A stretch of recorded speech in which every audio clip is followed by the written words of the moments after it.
Divine imaginary का part 5 start करने से पहले वीडियो को लाइक करो। चलो हाँ देखो, महाराज यान जो होते हैं ना वो मिस्टर जिंग से कहते हैं कि देखो मेरा जो मैंने हल किया है कैसा है। तो वो कहते हैं कि महाराज यही आंसर तो मेरा भी आया है। तो वो कहते हैं कि वाह, इसका मतलब जो मिस्टर ली मेंगमेंग ने बनाया, मिस ली मेंगमेंग ने जो काम किया है वो बिल्कुल सही है। मतलब ली मेंगमेंग का काम बिल्कुल सही है और ये काम करता है। तो महाराज बहुत ज़्यादा खुश रहते हैं, कहते हैं कि वाह, मैं जल्दी से मंत्री ली को चिट्ठी लिखूंगा, उन्हें कहूँगा काम स्टार्ट किया जाए।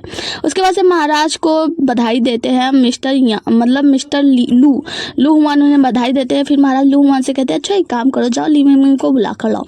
तो वो कहता है कि महाराज मुझे आपसे एक बात करनी है, क्या आप फाइनली इन दिनों में मिस्टर ली मेंगमेंग से कुछ करीब ज़्यादा नहीं होते जा रहे हैं। तो वो कहते हैं कि क्या क्या बकवास कर रहे हो तो तुम। वो कहते हैं आपको पता है महल में चारों तरफ ये बात फैली हुई है कि हिजड़ा ली जो है ना वो आपके ज़्यादा करीब आता जा रहा है और आपका उससे कुछ गलत ही संबंध है। तो महाराज कहते हैं अरे इन लोगों की बातों पर ध्यान मत दो, तुम जाओ ली मेंगमेंग को बुला कर लाओ। तो वो कहता है जी महाराज, जैसे अब किया गया। यहाँ ली मेंगमेंग को लेकर आते हैं लू हुआन लेकर आते हैं। तो महाराज उनको एक चिट्ठी देते हैं और कहते हैं कि ये मंत्री ली को भिजवा दिया जाए। उसके बाद से लू हुआन मुंह बना के वहाँ से चले जाते हैं कि जाओ तुम्हारे तो मजे हैं। ली मेंगमेंग आती है, महाराज कहते हैं आओ मेरे पीछे आओ। तो ली मेंगमेंग उनके पीछे पीछे आती है। फिर पूछती है कि अच्छा महाराज एक बात बताइए, आप मुझे कहाँ लेके जा रहे हैं। तो वो कहते हैं क्यों, क्या तुम मेरे साथ नहीं चलना चाहोगे। तो वो कहता है नहीं महाराज, आप महाराज हैं, आप मुझे जहाँ ले जाना चाहेंगे मैं बिना हिचकिचाहट के आपके पीछे चल दूंगा। तो महाराज कहते हैं अच्छा, और उसको दीवार मतलब वहाँ पे एक लाइब्रेरी जैसा किताब रखने वाला होता है उसके पीछे लगा के और वहाँ पे खड़े हो जाते हैं। कहते हैं हाँ तो बताओ क्या मैं तुम्हें जहाँ ले जाऊँगा वहाँ चले जाओगे। तो वो कहते हैं कि हाँ महाराज। और फिर जब वो कहते हैं कि ठीक है, तो मुझे ऐसा लगता है काफ़ी दिनों से हम लोग साथ हैं और तुम मेरे काफ़ी करीब भी हो, और उसके करीब आने की कोशिश करते हैं। तो ली मेंगमेंग क्या करती है, वहीं पे बैठ जाती है। फिर महाराज उसको धक्का देते हैं दीवार को और वहाँ पे एक दरवाज़ा खुलता है, मतलब गुप्त डोर। जब ये दरवाज़ा खुलता है तो ये गुप्त घर होता है, उसमें महाराज लेके आते हैं, कहते हैं आ जाओ। मतलब ये मेरे खास लोगों के लिए ये मेरा गुप्त घर है जहाँ पे मैं अपने कामों को सफल करता हूँ। यहाँ पे मैं अपना काम नाम करता हूँ और यहाँ पे जी जो है ना, मतलब विद्यमान जी, वो हमारे पहले इंसान है, मतलब जो हमारे साथ काम करते हैं वो यहाँ के मुख्य हैं। उसके बाद से वो कहती है अच्छा तो और लोगों के बारे में क्या कोई और नहीं है, बस एक ही आदमी। तो महाराज कहते हैं कि ताली बजाते हैं। तो वहाँ पे 2 लोग और आते हैं जिनमें से होते हैं लू हुआन और दूसरे होते हैं मिस्टर कै। यहाँ पे 3 लोग आते हैं। वो कहते हैं कि वाह। उसके बाद से महाराज एक नक्शा दिखाते हैं जो कि होता है जोंगजो किवी साम्राज्य का नक्शा। उसके बाद से महाराज इसको दिखाते हैं कि देखो यहाँ पे कैसे कैसे नहरें बनवाई गई थी जो पश्चिम से पूरब की ओर जाती है, वहाँ से पूरे राज्य को पानी कर देंगे, मतलब पूरे राज्य में पानी फैल सकता है। और वो बताते हैं कि ये नहरें हमारे पिता दिवंगत सम्राट ने बनाई थी। तो यहाँ पे ली मेंगमेंग के मन में फिर कुछ ख्याल आता है और कहती है कि महाराज एक बात बताइए, जब दिवंगत सम्राट ने ये नहरें बनवाई हैं तो आप उन नहरों को ही चालू क्यों नहीं करवा सकते। तो सब कुछ शांत हो जाता है। उसके बाद से हम देखते हैं एक सीन जहाँ पे हम देखते हैं महाराज यान मिस्टर हैंग से बातें मत कर रहे होते हैं, हैंगर से, और उनसे कह रहे होते हैं कि जब हमारे पास नहरें हैं तो हम उन नहरों को क्यों नहीं वापस से खुलवा सकते हैं, मंत्री ली मिलकर ये काम कर सकते हैं। तो मिस्टर हैंगर कहते हैं कि आप पागल हो गए हो, कि आपको पता है ना वो नहरें जब बनी थी उसकी वजह से आपके दिवंगत सम्राट की मृत्यु हो गई थी। इसके वजह से महारानी डॉगर बहुत ही ज़्यादा सैड हो गई थी और यहाँ पे मतलब साम्राज्य में जब ये सारी बातें फैल गई तो उन्होंने उस नहर को अशुभ मान के उस नहरों को बंद करवा दिया। फिर उससे चालू करवाना चाहते हैं। आपको पता है महारानी डॉगर पे क्या बीतेगा, इसीलिए आप दोबारा इस बारे में बात मत कीजिए। नहरों की वजह से महाराज के पिता की मृत्यु हो गई थी जिसकी वजह से उन नहरों को अशुभ मान के बंद करवा दिया गया था। महाराज ये सारी बातें याद करते हैं और सैड होकर जाकर साइड में बैठ जाते हैं। महाराज जब यहाँ से सैड होकर चले जाते हैं तो लू हुआन कहते हैं तुम पागल हो क्या, हमेशा कुछ ना कुछ बकते रहते हो। उसके बाद से वो मतलब जाके महाराज एक जगह बैठ जाते हैं और कहते हैं कि देखो ली मेंगमेंग ने हमारे लिए जो भी चित्र बनाया है उसके हिसाब से हम नहरों पर काम करेंगे और वो बहुत ही ज़्यादा प्रतिभाशाली हैं। और फिर अपने पॉकेट से एक सोने का बिस्किट टाइप का कुछ निकालते हैं जो कि बिल्ला होता है। सभी लोग देख के उसे चौंक जाते हैं। उसके बाद से कहते हैं कि आप तोहफे के काबिल हैं तो आपको ये तोहफा दिया जाता है। ली मेंगमेंग उसे काट के देखती है, कहती क्या ये सच में सोना है। महाराज कहते हैं देखो इस सोने को आप खरीद नहीं सकते, दरअसल इस बिल्ले के वजह से आप हमारे राज्य में हमारे साम्राज्य में कहीं भी बेफिक्र रूप से घूम सकते हैं, आपको कोई कुछ नहीं कहेगा। वो तो बहुत ज़्यादा खुश हो जाती है और इन लोगों को चिढ़ा रही होती है बिल्ला दिखा के। और यहाँ पे हम देखते हैं कि बाकी लोग जो होते हैं ना वो लोग चिढ़ रहे होते हैं कि हाँ उसे इतना अच्छा तोहफा। आगे की सीन में हम देखते हैं कि ली मेंगमेंग जो होती है वो मटका को जाके पानी से भर रही होती है। उसके बाद से वहाँ पे बैठ जाती है चेयर पे और सोचने लगती है क्या महाराज ने मुझे इतना बड़ा तोहफा दे दिया, कहीं ऐसा तो नहीं महाराज सचमुच में मुझे पसंद करने लगे। और अगर महाराज सचमुच में मुझे पसंद करने लगे तो ये तो यार मैं ऐसा कैसे कर सकती हूँ, मतलब मुझे यहाँ रहना नहीं है। अगर महाराज मुझे पसंद करने लगे तो मुझे यहाँ पे हमेशा के लिए रहना पड़ेगा ना, मैं उन्हें छोड़ के कैसे जा पाऊँगी। ये सारी बातें सोचते सोचते हम देखते हैं ली मेंगमेंग को पूरी रात नींद नहीं आई होती है। और दूसरी तरफ हम देखते हैं कि जो टीचर लू हुआन होते हैं वो आकर जैसे ही दरवाज़ा खटखटाते हैं। ली मिंगमिंग अपना अजीब सा चेहरा लेकर बाहर निकलती है। लूहान कहते हैं क्या वो तुम पूरी रात सोए नहीं क्या? तो वो कहते हैं कि हाँ मैंने एक डरावना सपना देख लिया था। तो वो कहते हैं ठीक है चलो महाराज ने हमें गुप्त कमरे में बुलाया है। तो वो कहती है क्या महाराज मुझे एक दिन की छुट्टी नहीं दे सकते? फिर वो महाराज के मतलब लूहान के साथ जाने लगती है। तो लूहान बताते हैं कि देखो जब मैं 12 वर्ष का था तब मैं इस महल में आया हूँ और तब से लेकर आज तक मैंने कभी भी छुट्टी नहीं ली है। तुम्हें पता है क्या महाराज के साथ काम आना, महाराज का काम आना ना मेरे लिए सौभाग्य की बात है और मैं बड़े गर्व के साथ कह सकता हूँ कि मैं महाराज के साथ इतने वर्षों से कार्य कर रहा हूँ और आज तक मैंने छुट्टी नहीं ली है। मुझे बहुत अच्छा लगता है महाराज के साथ काम करके। मतलब महाराज की बहुत ज़्यादा तारीफ कर रहे होते हैं और उससे कहते हैं तुम भी बहुत सौभाग्यशाली हो जो महाराज के साथ उस गुप्त कमरे में भी चले गए और महाराज ने तुम्हें वहाँ का भी एक मतलब पद दे दिया कि वहाँ पे भी जाके तुम कार्य संभाल सकते हो। महाराज बड़ी ही बेसब्री से ली मिंगमिंग का इंतजार कर रहे होते हैं, लेकिन जैसे याद होती है कि ली मिंगमिंग आ रहा है तो वो जाके अपनी सीट पे बैठ जाते हैं ऐसे जैसे मुझे कोई फिक्र ही ना हो।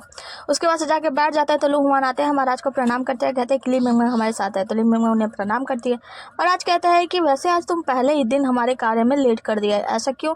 तो वो कहती है कि महाराज माफ़ कीजिएगा, मुझे ज़रा सा हिचक हो रही थी, डर लग रहा था मुझे कि मैं आपके साथ काम कर भी पाऊंगी या नहीं, इसीलिए मैं थोड़ी सी हिचक रही थी महाराज। तो लूहान कहते हैं बड़े चापलूस हो तुम। तो वो कहते हैं चुप करो तुम।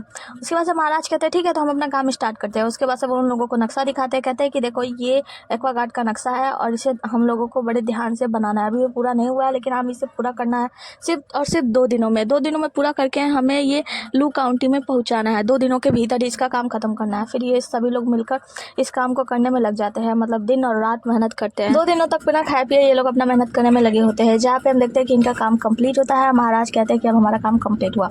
यहाँ पे मिस्टर क्या मिस्टर लूहान और मिस्टर जानी, तीनों लोग महाराज को बधाई देते हैं। महाराज बहुत बहुत बधाई।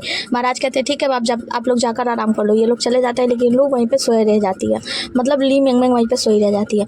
महाराज उसके पास जाते हैं और देखते हैं कि वो सोई हुई है तो उसका पेन हटाते हैं। जैसे वो हटाते हैं वो उठती है अचानक से और महाराज से टकरा जाती है, जिसके वजह से वो शर्मा जाती है। महाराज भी हिचक जाते हैं, कहते हैं कि लू हमारा काम हो चुका है, 2 दिन हो चुके हैं तो तुम जाके आराम कर सकते हो। उसके बाद से ली मिंगमिंग कहती है कि ठीक है महाराज, उनको प्रणाम करके वहाँ से दौड़ते हुए भाग जाती है शर्माते हुए। आगे की सीन में हम महाराज को देखते हैं जो कि ली मिंगमिंग का एक 10 का किताब लिए होते हैं जिस पर लिखा होता है कि वो 5 साल से मतलब पास नहीं कर पाई है 10 क्लास और उस पर अजीब सी फोटोज बनी होती है जिसको देख के महाराज हंस रहे होते हैं अकेले में। तो यहाँ पे ये सभी लोग इन्हें देखते हैं तो फिर अपना मुंह बंद कर लेते हैं, कहते हैं कि ये मुझे पागल समझेंगे। फिर वो कहते हैं कि ठीक है अब सभी लोग यहाँ पे लाइन से आइए, मुझे आप लोग से कुछ बात पूछना है। और सभी लोग आके साइड में खड़े हो जाते हैं। महाराज पूछते हैं ये बताइए इन दिनों जब आप इस गुप्त कार्यालय में आ रहे हैं तो क्या आप लोगों को अच्छा लग रहा है? तो यहाँ पे सभी लोग बताते हैं कि जी हाँ महाराज बहुत अच्छा लग रहा है। मिस्टर क्या बताते हैं कि बता ली मिंगमिंग जब से यहाँ पे आया है ना उसने इतने सारे अच्छे अच्छे तलवारों और औजारों के बारे में बताया है जो बहुत ही ज़्यादा अच्छा लगता है, इसीलिए मुझे यहाँ पे आना बहुत पसंद है। उसके बाद से मिस्टर जिंग जो होते हैं वो कहते हैं इतनी नई नई चीज़ें वो बता रहा है कि आपको पता है मैं यहाँ से जाने के बाद जब घर पे जाता हूँ तब भी मैं उन सारी चीज़ों के बारे में सोचता रहता हूँ। फिर जो मिस्टर लूहान होते हैं वो कहते हैं कि हाँ उसके आने से तो यहाँ पे 4 चांद लग गया, उसके आने से यहाँ पे खुशी माहौल मतलब माहौल बहुत ही ज़्यादा अच्छा लगता है। महाराज कहते हैं चलो अच्छा हुआ, मैं शुक्र है मैं बच गया कि मुझे ऐसा नहीं लगता कि उसके आने के बाद हम लोग नई नई चीज़ें सीखें। इन लोगों को भी ऐसा लगता है, मैं अकेला नहीं हूँ। हम सिर्फ सामान बेचने वाली लड़की को देखते हैं जो कि एक पेन को बेच रही होती है 2 लड़कियों से। ये कह के कि ये प्रिंस हैगिंग का पेन है तो वो कहती है कि कितने का है? तो वो बताती है कि 5 टल। तो वो सब कहती है 5 टल तो बहुत ज़्यादा है ना? तो वो कहती है ठीक है तो फिर दे दो मत ले जाओ। तो फिर वो लड़के 5 टल दे के वो पेन लेके चली जाती हैं। यहाँ पे मिस ली मिंगमिंग जो होती है ना उन लड़कियों को देख रही थी तो अपने तरफ मुड़ के कहती है तुम क्या सोच रही हो, क्या तुम भी हैकिंग को पसंद करती हो है ना? तो वो कहती है कि हाँ और क्यों ना करो, तुम्हें पता है उसे पता चल गया था कि मैं एक लड़की हूँ लेकिन उसने मैं मुँह नहीं खोला वरना आज तक तो सबको पता ही चल गया होता कि मैं एक लड़की हूँ। और हाँ तुम भी अपना मुँह बंद रखना प्लीज़। तो वो कहती है कि हाँ ठीक है मैं तो अपना मुँह बंद रखूँगी लेकिन कब तक मेरा मुँह बंद रहेगा ये तो पता नहीं है, क्योंकि मैं मुँह तभी तक बंद रखूँगी जब तक आप मुझे पैसे देते रहेंगे। तो जब आपकी सैलरी आ जाए तो आप मुझे थोड़े पैसे दे दीजिएगा और मैं मुँह बंद रखूँगी। ली मिंगमिंग कहती है हाँ ठीक है जब आए तो दे दूँगी। आगे हम देखते हैं कि सबको सैलरी मिल रहा होता है और ली मिंगमिंग जैसे ही आगे बढ़ती जाती है सभी लोग इसको आगे कर देते हैं, कहते हैं कि आप आगे आइए ना, आप अपना सैलरी पहले ले लीजिए। वो सोचिए कि यार इतना अच्छा। उसके बाद से वो सबसे आगे आ जाती है तो जब उसे सैलरी मिलती है तो जो सैलरी देने वाले होते हैं वो तो पहले ज़्यादा पैसा उठा रहते हैं, मतलब 20 टेल। तो वो कहते हैं कि मतलब वहाँ पे लूहान बैठे होते हैं, वो कहते हैं क्या कर रहे हो कम करो। तो वो पैसे रख देते हैं, फिर 8 टेल देते हैं, मतलब 8 सिक्के देते हैं। तो वो कहते हैं कि अरे 8 टेल क्यों, हमारी बात 20 टेल पे नहीं होती तो मुझे 8 टेल क्यों मिल रहा है? तो यहाँ पे लूहान कहते हैं क्या आपको पता नहीं है कि आपकी सैलरी क्यों कटी है? तो वो कहते हैं पागल कहीं क्या, वहाँ से मुँह बनाते हुए पैसे लेके चली जाती है। ली मिंगमिंग जाती है तो वो खरीदने वाली मतलब पैसे जो सामान वामान बेचती है उस लड़की से मिलती हैं तो वो उसे एक लेटर दिखाती है, मतलब एक कागज़ दिखाती है जिस पे कुछ लिखा होता है। ली मिंगमिंग कहती है हाँ मुझे चाहिए। तो वो कहती है ठीक है तो फिर 5 टन दो। तो वो कहती है कैसे, लेकिन महामहिम की नापसंद और पसंद वाली चीज़ में हमने 3 टन में दिया था और ये 5 टन। तो वो कहता है कि हाँ तो महामहिम और हैगिंग की कोई तुलना है क्या? तो वो कहती है हाँ सही कह रहे हो। फिर कहती है लेकिन खुद देखो मेरी कमाई सिर्फ 8 टन हुई है। तो वो पैसे छीन लेती है, कहती है कि देखो इसमें कंजूसी नहीं है, और वो 5 टन ले लेती है। उसके बाद से वो लड़की जो होती है वो बताती है कि ली मिंग आपको पता है क्या, वार्षिक टूर्नामेंट होने वाले जिसमें महाराज और हैकिंग भी इस बार हिस्सा लेने वाले हैं। तो यहाँ पे ना शर्त लगाते हैं लोग कि कौन जीतेगा। तो आप किसी एक टीम पे शर्त लगा कर क्या पता आप कुछ पैसे कमा सकते हो, तो आप शर्त लगाए ही लो। ली मिंग वही गुप्त कमरे में होती है, महाराज के साथ कुछ काम वाम करने में मतलब जो वो एक्वागार्ड बनाया होता है ना उसमें कुछ सुधार लाने की प्रयास कर रही होती है। महाराज कहते हैं तुम क्या कर रहे हो, तो वो बताती है कि देखिए महाराज मैं जो एक्वागार्ड बनाया हुआ है उसको और सुधार करने की कोशिश कर रहा हूँ, लेकिन मैं आपसे एक बात पूछना चाहता हूँ, अगर मैं उसे और सुधार कर दूँ, अच्छे से बना दूँ, तो क्या आप मेरे वेतन में और बढ़ोतरी करा देंगे। तो महाराज कहते हैं कि तुम्हें पैसे चाहिए क्यों, वैसे भी तुम्हें खाना मिल रहा है, हाँ ये हो सकता है कि मैं तुम्हें महल में खाना खिलाऊंगा और महल में रहने की इजाज़त दे दूंगा। तो वो कहते हैं कि मुझे ये सब नहीं चाहिए, मुझे पैसे चाहिए। तो वो कहते हैं कि तो बताओ तो क्यों पैसे चाहिए। तो वो कहती है कि अरे यार मैं महाराज को बता भी नहीं सकती कि मुझे पैसे इसलिए चाहिए क्योंकि किकबॉल के उसमें मैं हैकिंग के तरफ से पैसे लगाने वाला हूँ, तो मैं ये तो नहीं कह सकता। तो महाराज कहते हैं कि अच्छा, वो कहती है कि ठीक है पैसे नहीं बढ़ा सकते, लेकिन एक बात बताएंगे, जब हैकिंग और आपके बीच में किकबॉल की प्रतियोगिता होगी तो क्या आप हैकिंग से हार सकते हैं जानबूझ के, ताकि उसके जो पैसे हों वो हम और आप बांट कर खा सकते। तो वो कहते हैं कि तुम्हारे सपने में। उसके बाद से सीन यहाँ से कटा जाता है और हम देखते हैं हैकिंग मंत्री गू के साथ जा रहे होते हैं वही किकबॉल प्रतियोगिता में, जहाँ पे महाराज उनसे मिलते हैं रास्ते में। महाराज मैंने सुना आप भी किकबॉल प्रतियोगिता में हिस्सा ले रहे हैं, तो क्या आप पिछले वर्षों से ज़्यादा सुधार कर चुके हैं, क्या आप इस बार मुझसे नहीं हारेंगे। तो हैकिंग कहते हैं देखिए महाराज, जो पिछली बार मैं इसलिए हारता था क्योंकि मैं आप पे रहम खाता था, और इस बार मैं आप पे रहम खाने वाला नहीं हूँ, मैं नरमी नहीं बरतूंगा और मैं जीतूंगा। महाराज कहते हैं ठीक है फिर फुटबॉल के मैच में देखते हैं, मतलब मैच में देखते हैं। आइए आगे देखते हैं कि महाराज और प्रिंस दोनों लोग यहाँ पे पहुँच गए होते हैं जहाँ पे मैच का प्रतियोगिता हुआ रहता है। यहाँ पे लेडी कॉन्सर्ट भी होती है। तो एक नौकरानी पूछती है कि महारानी लेडी कॉन्सर्ट आपको क्या लगता है कि कौन जीतेगा, प्रिंस जीतेंगे या महाराज जीतेंगे। तो लेडी कॉन्सर्ट कहती है कि देखो निश्चित रूप से महाराज मेरे पति है, तो मैं यही चाहूंगी कि महाराज जीते और महाराज की ही जीत होगी। यहाँ पे हम देखते हैं कि प्रिंस हैकिंग वहाँ से जा रहे होते हैं और महाराज जो होते हैं वो पूछते हैं कि ये ली मिंग का है। तो यहाँ पे लू हुआन बताते हैं कि ली मिंग आज से मैंने सुबह से तो उन्हें नहीं देखा, ऐसा लगता है कि शायद वो इस समय सुस्त हो रहे हैं। महाराज कहते हैं ठीक है मैं अभी उसे ढूंढ के आता हूँ। उसके बाद से हम देखते हैं ली मिंग कहीं जा रही होती है, तभी वहाँ पे हैकिंग आते हैं और पूछते हैं कि और तुम्हें क्या लगता है कि कौन जीतेगा। तो वो अभी इससे पहले कुछ बोलती, तभी वहाँ पे महाराज आ जाते हैं। महाराज कहते हैं कि वाह तुमसे भी मेहनत कर पा रहे हैं हैकिंग, वैसे हैकिंग बहुत ही ज़्यादा मेहनती है, तो आपसे मेहनत करने की क्या ज़रूरत है। और उसके बाद अपना कोट फेंक के देते हैं, कहते हैं कि लो तुम मेरा कपड़ा पकड़ो और चलो मेरे साथ। तो यहाँ पे ली मिंग जो होती है वो महाराज के पीछे पीछे जाने लगती है। महाराज कहते हैं कि और तुम्हें क्या लगता है कौन जीतेगा। तो महाराज कहते हैं वो ली मिंग कहती है निश्चित रूप से महाराज आप ही जीतेंगे, मैं आप ही की तरफ हूँ। महाराज कहते हैं अच्छा तो तुम उसके साथ क्या कर रहे थे। तो वो कहती है कि मैं तो बस वहाँ से गुजर रही थी, तो वो मुझसे मिल गए थे, इससे ज़्यादा कुछ नहीं है। हम देखते हैं कि यहाँ पे गेम स्टार्ट होने का समय आ गया होता है और सिक्का उछालने वाला सिक्का उछालता है, जिसके बाद से कहता है सफ़ेद वाले की बारी, और महाराज स्टार्ट करते हैं गेम, मतलब गेंद फेंकना स्टार्ट करते हैं। यहाँ पे सभी लोग चेयर कर रहे होते हैं महाराज महाराज महाराज, और कुछ लोग ऐसे होते हैं जो लोग चेयर कर रहे होते हैं Prince hacking Prince hacking Prince hacking. यहाँ पे ली मिंग मन में सोचती है कि मैं भी प्रिंस को चेयर करना चाहती हूँ, लेकिन क्या करूँ चेयर नहीं कर सकती क्योंकि मैं महाराज के साथ हूँ ना। तो उसके बाद से वो भी अचानक से सब कुछ छोड़ के महाराज महाराज महाराज करने लगती है, चेयर करने लगती है। हम देखते हैं कि महाराज सबसे पहला गोल मार देते हैं, और सबसे पहला गोल मारने पे हम देखते हैं कि ली मिंग तो उदास हो जाती है कि अरे यार प्रिंस हैकिंग नहीं मार पाए। तो यहाँ पे बाकी लोग तो खुश होते हैं, और दूसरी तरफ हम देखते हैं कि प्रिंस हैकिंग के कंधे में दर्द हो रहे होते हैं, जो लेडी कॉन्सर्ट जो होती है ना उसे देख लेती हैं और समझ जाती है कि शायद दर्द है। यहाँ पे हम देखते हैं चांसलर लू भी बहुत ज़्यादा खुश होते हैं। फिर से गेम स्टार्ट किया जाता है, दूसरा राउंड स्टार्ट होता है, जिसमें हम देखते हैं कि जो मतलब प्रिंस हैकिंग है वो इस बार गोल कर देते हैं, और प्रिंस हैकिंग के गोल लगते ही हम देखते हैं कि जो ली मिंग होती है वो बहुत ही ज़्यादा खुश हो जाती है, उछलने लगती है ये। तो यहाँ पे लू हुआन कहते हैं कि ओ तुम महाराज की तरफ से हो या प्रिंस की तरफ से। वो कहती है अरे माफ़ कीजिएगा, दरअसल मेरी आंखों में कचरा चला गया था ना, तो मुझे कुछ दिखाई नहीं। हम देखते हैं कि जितनी बार महामहिम गोल करते हैं, मतलब महाराज गोल करते हैं, उतनी बार ली मिंग का चेहरा उतर जाता है, और जैसे ही प्रिंस हैकिंग गोल करते हैं तो ली मिंग का चेहरा खिल सा जाता है, वो चिल्लाने लगती है। उसके बाद से फिर मुँह बना लेती है, ओ शिट महाराज हार रहे हैं। हम देखते हैं कि जो प्रिंस हैकिंग होता है ना वो इस बार गोल मारने वाले होते हैं, मतलब आखिरी चांस होता है, लास्ट समय होता है, और जैसे ही वो गोल मारते हैं, लेकिन जो गोलकीपर होता है वो अपने हाथों से नहीं बल्कि अपने पैरों से उस गेंद को रोक लेता है और दूसरी तरफ फेंक देता है। हम देखते हैं कि इस समय महाराज के हाथों पे थोड़ी सी चोट लग जाती है, शायद मोच आ गई होती है, लेकिन महाराज उन सब चीज़ों पर ध्यान दे रहे होते हैं, मतलब उन्हें दर्द हो रहा होता है। लेकिन दूसरी तरफ हम देखते हैं ली मिंग महाराज को बहुत ही जोर से वो करती है कि महाराज आप जरूर जीत जाएंगे, महाराज आप आगे बढ़िए। उसके बाद से महाराज उत्साहित हो जाते हैं ली मिंग को देखकर और एक गोल कर ही देते हैं, जिससे महाराज की जीत हो जाती है। उसके बाद से हम ली मिंग को देखते हैं, लू हुआन को देखते हैं, क्या को देखते हैं, जो तीनों लोग बहुत ज़्यादा खुश होते हैं। चांसलर लू भी बहुत खुश होते हैं। बाकी हम कुछ लड़कियों को देखते हैं जो कि सैड होती हैं कि ओ क्या हुआ, प्रिंस हैगिंग हार गए। हम देखते हैं कि ये लड़कियां रो रही होती है कि हमने अपने सारे पैसे हार दिए, हम लोगों ने सारे पैसे प्रिंस हैगिंग पे लगा दिए, अगर महाराज पे लगाए होते तो शायद जीत जाते।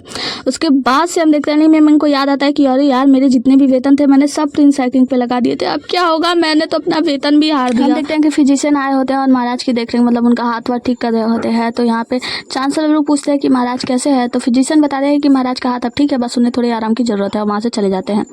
दूसरे सीन में हम देखते हैं प्रिंस हैगिंग वहाँ से गुजर रहे होते हैं, तो मतलब राजकुमारी कॉन्सर्ट जो भी होती है, महारानी कॉन्सर्ट, वो आती है और कहती है कि आपका चोट अब कैसा है। प्रिंस कहते हैं कि अब मेरा चोट ठीक है, मतलब मैं ठीक हो रहा हूँ। तो वो कहती है कि लाइए हम देखते हैं। तो वो कहती हैं, मतलब कहते हैं प्रिंस हैगिंग की देखिए अगर आपको और कोई काम नहीं है तो मैं यहाँ से चलना चाहूँगा, और वो वहाँ से चले जाते हैं, मतलब प्रिंस कॉन्सर्ट चले जाते हैं। और जो मैडम कॉन्सर्ट होती है देखते आगे हम देखते हैं महाराज अपने नमूनों के साथ महल का चक्कर लगा रहे होते हैं। तभी कुछ लोग, मतलब एक लड़की के रोने की आवाज़ आती है, एक लड़की के हंसने की। महाराज जाते हैं वहाँ पे छुपके से सुनने लगते हैं। तो हम देखते हैं कि भाई सामान बेचने वाली लड़की बड़ी जोर जोर से चिल्ला के रो रही होती है और ली मिंग हंस रही होती है। वो बताती है कि तुम्हें पता है कि हम सारे पैसे लेकर गए थे प्रिंस हैगिंग पे लगाने के लिए, और जो मैंने सोने का सिक्का प्रिंस हैगिंग पे लगाया था, लेकिन वो गलती से लुढ़क के महाराज की तरफ चला आया और जिसकी वजह से मैं इतने सारे चांदी जीत गई। तो वो खूब ज़्यादा रो रही होती है। वो कहती है कि अरे यार मैंने तो अपने सारे चांदी खो दिए क्योंकि मैंने प्रिंस हैगिंग पे दाव लगाया था और मैं सारे पैसे हार गई। तो वो कहती है कि हाँ लेकिन देखो मैंने तो गलती से सारे पैसे जीत लिए। तो वो लड़की जो बताती है वो बताती है कि आपने प्रिंस हैगिंग पे पैसे क्यों लगाया, महाराज से आप जीत गई। तो वो कहते हैं देखो मैं ना वहाँ पे प्रिंस हैगिंग को चेयर करना चाहती थी, लेकिन फिर महाराज को चेयर करने लगी अचानक से। वो कहती है कि मैंने सारे चांदी प्रिंस हैगिंग पे लगा दिए थे पर महाराज की जीत हो गई। तो यहाँ पे वो लड़की कहती है अच्छा इसका मतलब ये है, ऐसा लगता है कि महाराज का प्यार ना आपको, मतलब महाराज का प्यार आपके लिए इतना इंपॉर्टेंट नहीं है जितना इंपॉर्टेंट आपके लिए चांदी है, मतलब पैसे हैं। तो वो कहती है हाँ बिल्कुल। ली मिंग कहती है बिल्कुल क्यों नहीं, महाराज के प्यार से ज़्यादा मुझे चांदी इंपॉर्टेंट है, क्योंकि आखिर करियर बहुत ही ज़्यादा इंपॉर्टेंट करता है ना, मतलब करियर बहुत मैटर करता है। ये सारी बातें यहाँ पे महाराज सुन रहे होते हैं, उन्हें गुस्सा आता है। इसी गुस्से के साथ ये एपिसोड ही खत्म हो जाता है। मिलता है अगला एपिसोड में, तब तक के लिए बने रहिए हमारे साथ। और हाँ वीडियो देखना है ना तो वीडियो को लाइक करके जाओ, लाइक करो क्या कुछ नहीं, मतलब 50-60 लाइक तो कर ही दो। चलो बाय, मिलते हैं अगले एपिसोड में, टाटा।